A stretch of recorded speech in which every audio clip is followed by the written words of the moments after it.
Bilan très positif. Tout d'abord, l'objectif numéro 1 était de rester en DH avec notre équipe première, c'est fait. Très positif au niveau de nos équipes jeunes avec plusieurs titres de champion de Belgique en salle. Bilan positif également au niveau infrastructure avec un nouveau terrain mis à disposition par la commune.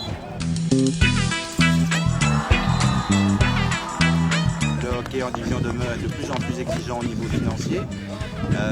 À nous de mettre en place les mesures nécessaires pour pouvoir garantir la même qualité au niveau de la formation de notre école de jeunes et de pouvoir maintenir une équipe première en DH avec l'ambition de continuer le parcours qu'ils ont fait cette année-ci. L'objectif évidemment est de maintenir le noyau que nous avons et surtout de privilégier nos jeunes formés à leur école.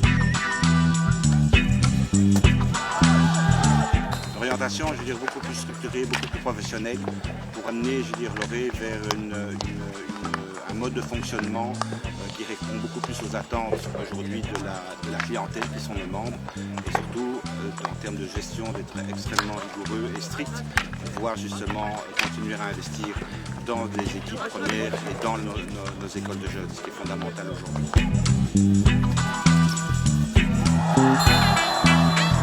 Je ne pense pas qu'il y a trop de clubs, je pense qu'il y a un manque de terrain et d'infrastructures. Je pense que la région bruxelloise devrait quand même ouvrir les yeux, savoir qu'il n'y a pas que du football qui existe en Belgique.